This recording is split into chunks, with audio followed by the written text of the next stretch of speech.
राहुल पर ईडी का घेरा, सीजी कांग्रेस का दिल्ली में डेरा।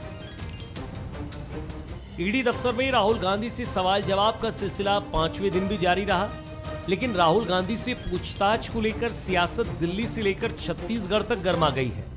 लगातार कांग्रेस नेता केंद्र सरकार पर हमलावर हैं। कांग्रेस के दिग्गज नेता दिल्ली में डटे हुए हैं। छत्तीसगढ़ से भी 50 से ज्यादा विधायक और मंत्री दिल्ली में मौजूद हैं। सीएम भूपेश बघेल सवाल उठा रहे हैं कि आखिर केंद्र सरकार कांग्रेस से इतनी डरी हुई क्यों है। आखिर केंद्र की सरकार कांग्रेस इतनी डरी हुई क्यों है? इतना डर क्यों है कि कांग्रेस अपने कार्यालय में न जा सके, उसे रोका जा रहा है। बीजेपी कांग्रेस के इस प्रदर्शन को ईडी पर दबाव बनाने से जोड़ रही है। पूर्व सीएम रमन सिंह का कहना है कि ईडी राहुल से पूछताछ कर रही है, लेकिन छत्तीसगढ़ के कांग्रेस नेताओं को तकलीफ हो रही है। अगर हम साफ हैं तो दमदारी से बात रखनी चाहिए। ईडी पूछताछ कर रहा है, इनको तकलीफ हो रही है। राहुल गांधी या सोनिया गांधी को ईडी पूछता है तो ये तो स्पष्ट रूप से मामला सामने आ चुका है और न्यायालय में भी ये मामला जा चुकी है। कुल मिलाकर राहुल गांधी से ईडी के सवालों पर रायपुर से दिल्ली तक बवाल मचा है। कांग्रेस जहां केंद्र सरकार पर हमलावर है, तो कांग्रेस नेताओं के दिल्ली दौरों पर विपक्ष राज्य सरकार को घेर रहा है। हालांकि अब देखना होगा कांग्रेस पार्टी का अगला रुख क्या होता है।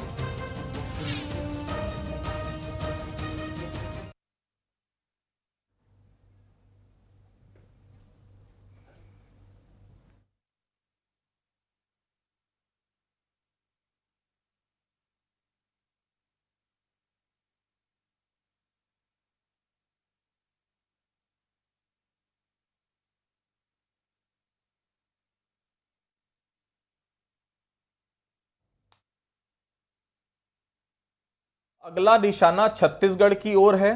क्या अब ईडी और आईटी छत्तीसगढ़ के राजनेताओं पर नजर टिकाए बैठी है? यह सवाल भी है और सस्पेंस भी। छत्तीसगढ़ में जिस तरह से दिल्ली में छत्तीसगढ़ के मुख्यमंत्री भूपेश बघेल, उनकी पूरी कैबिनेट, विधायक और कांग्रेस पार्टी जुटी हुई, उससे एक बात तो बेहद साफ हो चली है कि कांग्रेस को कहीं ना कहीं केंद्र के मंसूबे ठीक नहीं लग रहे हैं। दिल्ली, राजस्थान, महाराष्ट्र जैसे कई राज्य इस बात का उदाहरण पेश कर रहे हैं कि सत्ता के लिए बेचैन बीजेपी साम दाम दंड भेद सारे दांव आजमाने को तैयार बैठी है।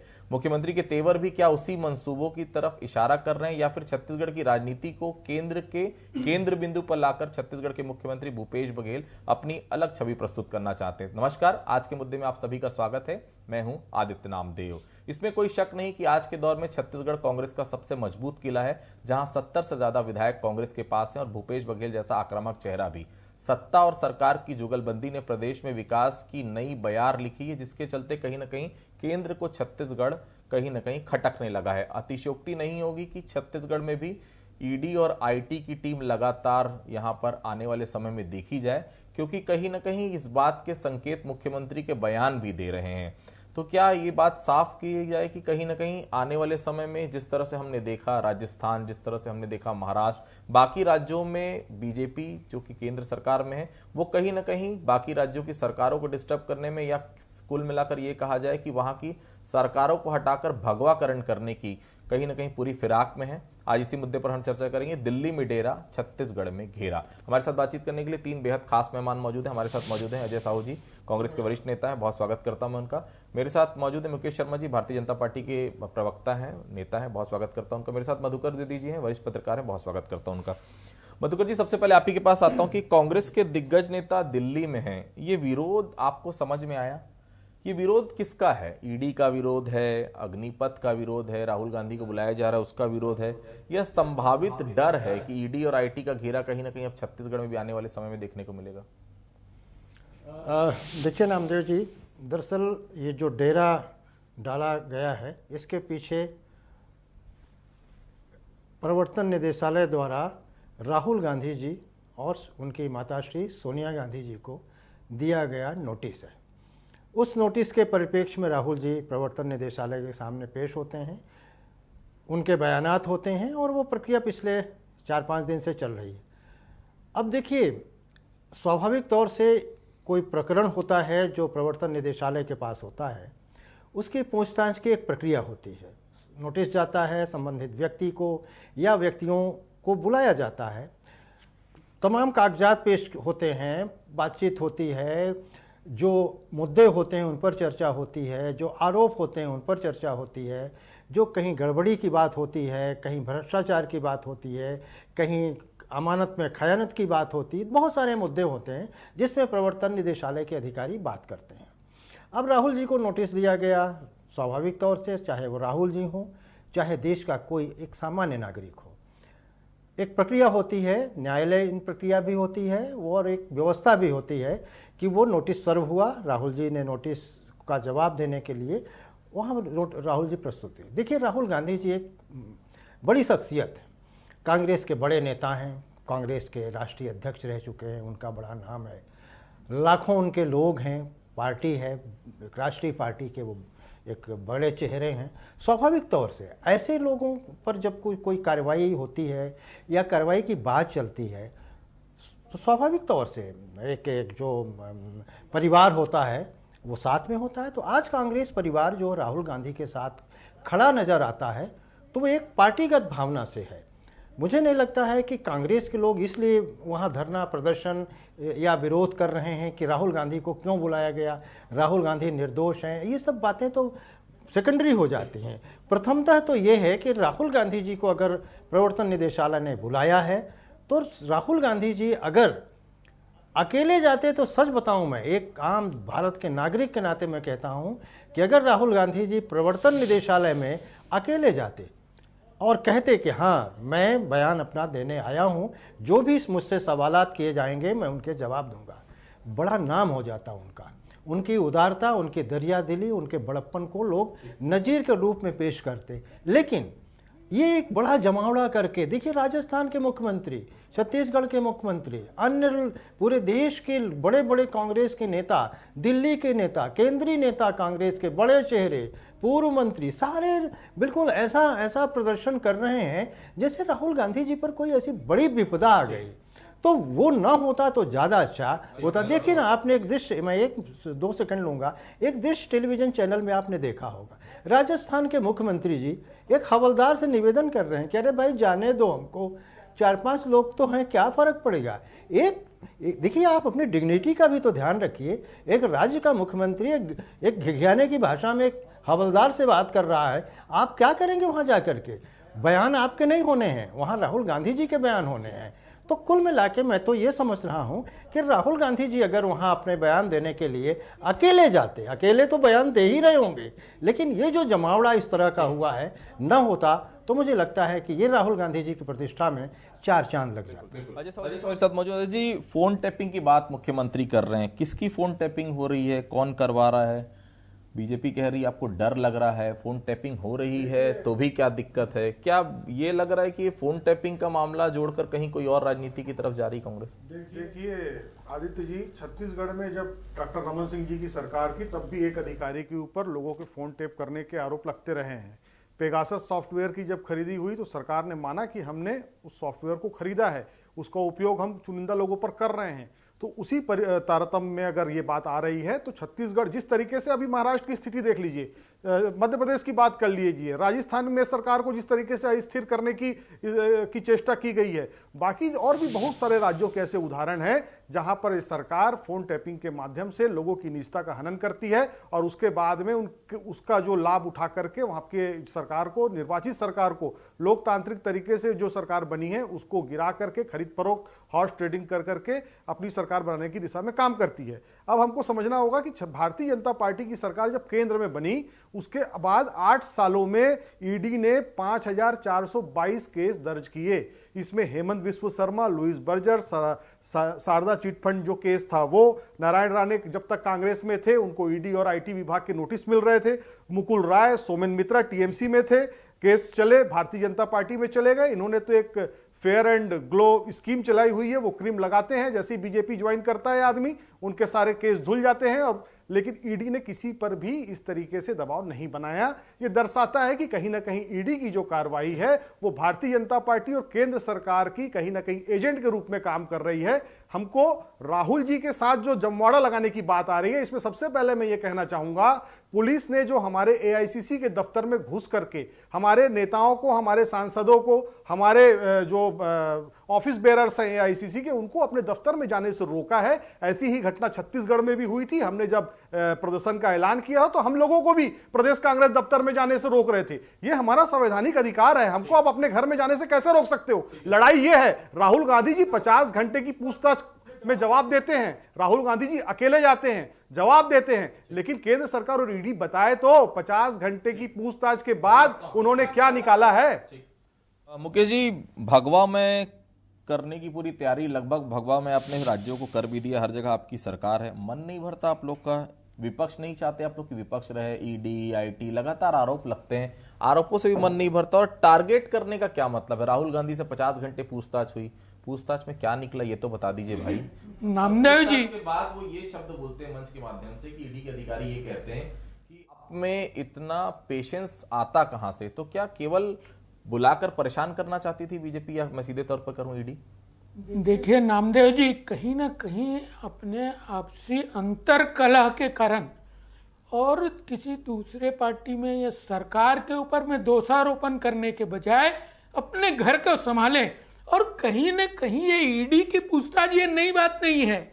जैसे कि अभी द्विवेदी सर बता रहे थे कि ये पहले भी हुए हैं, अनेक नेताओं के, राजनेताओं से पूछताछ हुई है और लगातार हुई है, तो इसमें कोई नया चीज है नहीं। नया चीज ये है कि अब ईडी में पूछताछ यदि कर रहे हैं तो ईडी दबाव नहीं बना रही, ईडी पर दबाव बनाने का प्रयास जो है ये नया है। पूरे के पूरे छत्तीसगढ़ की कांग्रेस पार्टी, यहाँ के विधायक, यहाँ के मंत्री, यहाँ के मुख्यमंत्री, यहाँ छत्तीसगढ़ में काम छोड़ के पूरे यदि दिल्ली में जाके बैठ जाते हैं और ईडी पर दबाव बनाने का प्रयास करते हैं। पता नहीं क्यों इनको कानून पे, संविधान पे विश्वास करना चाहिए। यदि कोई चीज गलत नहीं है तो उसका रिजल्ट भी गलत नहीं आएगा, तो फिर आपको इतनी चिंता करने की आवश्यकता क्यों है? आपको इतनी संभावित ये भय जो मन में है ये किस लिए है? क्यों आप ऐसा कर रहे हैं? आपको कानून और संविधान पे विश्वास करना चाहिए और जैसे पहले चलते रहा वैसे चलना चाहिए। ईडी यदि पूछताछ करती है तो उसमें भी इतना भय क्यों होना चाहिए?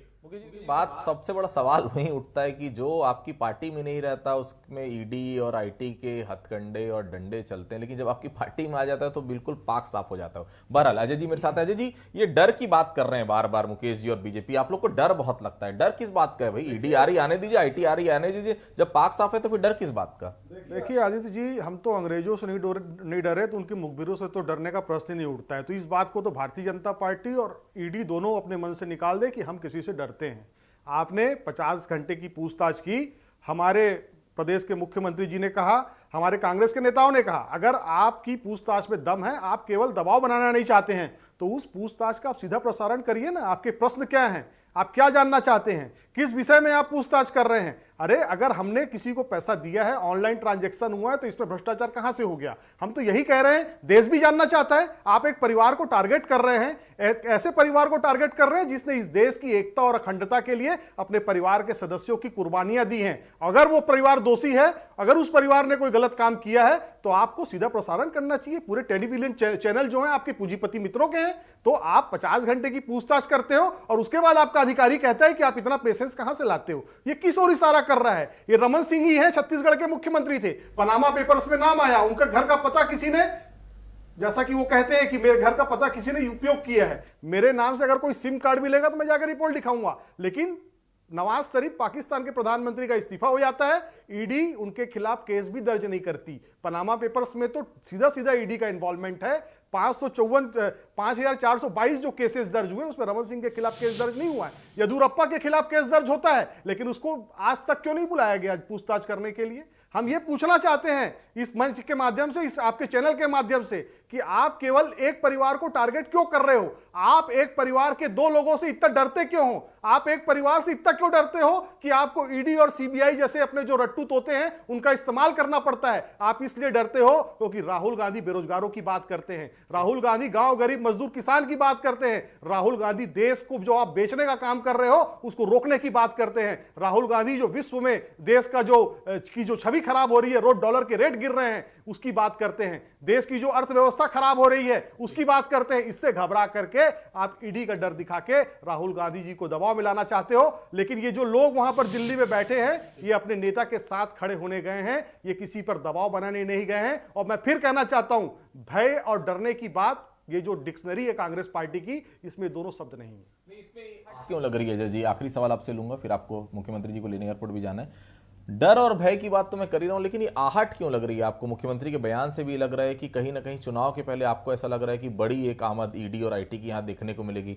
क्या अभी तक ये नजर आ रहा है, कहीं से शंका ये हो रही है कि कहीं ना कहीं बड़ा एक यहाँ पर डेवलपमेंट आप आने वाले समय में ईडी और आईटी का देखेंगे? क्योंकि सरकार 71 आपके पास मैंडेट है, उससे आप अस्थिर नहीं हो सकते, तो क्या दूसरे हथकंडे अपनाएगी बीजेपी? देखिए अजीत जी, भारतीय जनता पार्टी की जहां पर जिन जिन राज्यों में सरकार नहीं है वहां पर चुनाव से पहले इस तरीके के हथगंडे केंद्र सरकार ईडी के माध्यम से, सीबीआई के माध्यम से, इनकम टैक्स के माध्यम से अपनाती रही है। हमारी भी सरकारें रही है इससे पहले, हमने इस तरीके के निजी हमले कभी नहीं किए, इस तरीके से विपक्ष को दबाने का काम हमने कभी नहीं किया। हम कहते हैं अगर आपने पूछताछ करना है तो आप पूछताछ करिए, कैमरे के सामने करिए, आपके जो प्रश्न है वो भी तो देश जाने, देश भी तो देखना चाहता है। जिस परिवार पर आप इतने गंभीर आरोप लगा रहे हैं, जिस परिवार को आप कटघरे में खड़ा कर रहे हैं, जिस परिवार के ऊपर आप भ्रष्टाचार का आरोप लगा रहे हैं, उस परिवार के सदस्य से जब आप पूछताछ करते हैं तो आपका प्रश्न क्या होता है, ये इस देश की जनता, 135 करोड़ जनता जानना चाहती है। आपने सोनिया जी को भी बुलाया है, अगर चैलेंज करता हूं मैं आपके चैनल के माध्यम से, अगर है ताकत तो उस पूरे जो पूछताछ है उसका सीधा प्रसारण करके दिखाइए। आप भी जुड़े हुए हैं, मैं आपसे वही पूछना चाह रहा कि देखिए पूरी सरकार जो है, पूरे राजस्थान के लोग, छत्तीसगढ़ के लोग, मंत्री, विधायक, सब कोई डेरा डाले पड़े हैं दिल्ली में, लेकिन सवाल ये उठता है खाद बीज की कमी यहाँ पर हो रही है, लगातार ये चीजें आ रही, लॉ एंड ऑर्डर की स्थिति, आज अभी शाम को ही महासमुंद में लूट हो गई। ऐसा नहीं लगता कि ठीक है ईडी की पूछताछ अलग चीज है, पूरी सरकार अगर वहां पर बैठ जाएगी तो फिर यहाँ जनता की सुनेगा कौन? द्विवेदी जी, देखिए यही तो एक समस्या है कि जब भी चाहे कोई भी राजनीतिक दल हो, कांग्रेस की बात करें, भारतीय जनता पार्टी की, दूसरी पार्टियों की, जब उनके किसी बड़े नेता के साथ इस तरह का कोई व्यवहार होता है, खास तौर से जांच एजेंसियों के सामने जब उनकी प्रस्तुति होती है, तो इस तरह के माहौल बन जाते हैं। ये सिर्फ आज नहीं हो रहा है, वर्षों से हो रहा है। अब तो आप देखिए ना कि जांच एजेंसियों पर, चाहे वो सीबीआई हो, आईटी पर, यहाँ तक कि न्यायपालिका पर लोग उंगली उठाते हैं। अगर निर्णय अपने अनुकूल आया तो बहुत बढ़िया है, बड़ी तारीफ, और अगर हुआ तो लोग तो अब तो ये कहने से भी नहीं चूकते कि न्यायपालिका पर हम न्याय ठीक नहीं हुआ है, हम न्यायालय के निर्णय से सहमत नहीं है। आप कौन होते हैं भाई असहमत होने वाले? न्यायपालिका के अधिकार को आप कैसे चुनौती दे सकते हैं? आज यही हो रहा है और यही तो विडंबना है कि ये नहीं होना चाहिए। आज आप छत्तीसगढ़ के संदर्भ में जो बातें हो रही हैं, स्वाभाविक तौर से पूरी कैबिनेट दिल्ली में है, विधायकगण गए हैं, माननीय नेतागण गए हैं कांग्रेस पार्टी के। मुझे नहीं लगता कि कोई बहुत बड़ी ज़रूरत थी इसकी। जाकर के अगर मुख्यमंत्री जी वहाँ ज़मीन पर धरना दें, मुझे नहीं लगता कि ये बहुत शोभनीय दृश्य होता है। राज्य के एक मुख्यमंत्री की गरिमा होती है। ठीक है, हमारे छत्तीसगढ़ के मुख्यमंत्री जी तो बड़े सरल और ग्रामीण पृष्ठभूमि के हैं, किसान हैं, वो ज़मीन में ही बैठ जाते हैं, उनको कोई बड़ी बात नहीं, लेकिन आखिरहाल वो राज्य के मुख्यमंत्री हैं। आज ये जमावड़ा जो छत्तीसगढ़ का दिल्ली में डटा हुआ है, क्या शो करना चाहते हैं आप? पूछताछ तो राहुल जी से हो रही है ना, राहुल जी जवाब भी दे रहे हैं। राहुल जी की तरफ से कभी अभी कोई प्रतिक्रिया ऐसी नहीं व्यक्त की गई कि हम प्रवर्तन निदेशालय के अधिकारी हमसे ऐसे सवाल पूछते हैं कि हमें परेशानी होती है या परेशान कर रहे हैं या हम पर कभी दबाव डाल रहे हैं, लेकिन पार्टी के लोग कुछ भी बोले जा रहे हैं। अरे भाई, एक जांच एजेंसी है, वो जांच कर रही है, होने दीजिए ना, दूध का दूध पानी का पानी हो जाएगा। अगर राहुल गांधी जी को या आपके पार्टी के किसी भी व्यक्ति को अगर उनकी तरफ से कोई ऐसी परेशानी पैदा की जा रही हो, तब तो आप विरोध करें, जायज़ है, लेकिन खामेखा विरोध करने के लिए विरोध करना है, वो मुझे लगता है ये बहुत ज़्यादा उचित नहीं है। मुकेश जी क्या कहेंगे आप? आरोप आपकी सरकार, केंद्र सरकार के ऊपर लगता है कि आप लोग ईडी और आईटी का उपयोग करते हैं किसी राज्य की सत्ता को अस्थिर करने में। राजस्थान में भी आपने प्रयोग किया, पश्चिम बंगाल में भी आपने बहुत प्रयोग किया, महाराष्ट्र में भी आपने प्रयोग किया। क्या छत्तीसगढ़ में वाकई में इसके बाद प्रयोग करने की तैयारी आप लोग कर रहे हैं? क्योंकि मुख्यमंत्री का जो भाषण है, मुख्यमंत्री की जो पंक्ति है, वो अपने आप में बहुत कुछ इशारा कर रही है। मुकेश जी, नामदेव जी, मुख्यमंत्री जी क्या कहते हैं ये तो उनकी बात है, लेकिन मैं आपको बता दूं, क्या आपको लगता है महाराष्ट्र में भारतीय जनता पार्टी जो सरकार गिर रही है उसकी वजह है? तो कहीं ना कहीं ये अपनी कमजोरी, और मैं आपको बता दूं दिल्ली में भी हो रहा है, ये कांग्रेस की खिसकती जमीन का परिणाम है। ये अपनी एकजुटता दिखाने के लिए कोई ना कोई रास्ता, कोई ना कोई ऐसा अवसर ढूंढते हैं कि ये अनावश्यक रूप से, वहां कोई कारण नहीं बनता कि कांग्रेस के नेता, हमारे छत्तीसगढ़ के सारे मंत्री, जहां एक तरफ हत्या, मार काट, प्रशासनिक व्यवस्था पूरी तरीके से चरमराई हुई है, और ऐसे छत्तीसगढ़ को छोड़ के जाके दिल्ली में बैठते हैं। मैं आपको बताऊं इसका कारण दूसरा है, कहीं ना कहीं अंतर कला है। ये जाके वहां अपना दिखाना चाहते हैं कि हम आपके कितने स्वामी भक्त हैं, कितने करीब हैं, कितने समर्पित हैं, इसलिए कि कहीं ना कहीं ये अंतर कला से जूझ रहे हैं, और ये बताना चाहते हैं कि इनको डर है कि कहीं ना कहीं इनमें अंतर कला की वजह से सरकार ना चली जाए। इसको बचाने के लिए, अपना मुख्यमंत्री पद बचाने के लिए ये सारा एक्सरसाइज चल रहा है। तो देखिए, मुख्यमंत्री कुछ देर में रायपुर लौट आएंगे, लेकिन ईडी और आईटी का जो मामला चल रहा है, और जिस तरह से आशंका व्यक्त की जा रही कि आने वाले चुनाव में ब्रह्मास्त्र के रूप में केंद्र सरकार छत्तीसगढ़ में इसे उपयोग करेगी, निश्चित तौर पर 2023 के चुनाव पर सबकी निगाहें हैं। भूपेश बघेल का आक्रामक चेहरा, भारतीय जनता पार्टी की तरफ से विपक्ष की वो भूमिका अभी तक नजर नहीं आई, तो क्या ईडी और आईटी के दम पर केंद्र सरकार छत्तीसगढ़ में बीजेपी को वापस लाना चाह रही है? ये अपने आप में बड़ा सवाल है। तो आज के मुद्दे में आप सभी लोग हमारे साथ जुड़े, आप सभी लोगों का बहुत बहुत धन्यवाद। तो आज के मुद्दे में फिलहाल इतना ही, कल किसी अन्य मुद्दे पर फिर से चर्चा होगी, तब तक के लिए बहुत बहुत धन्यवाद।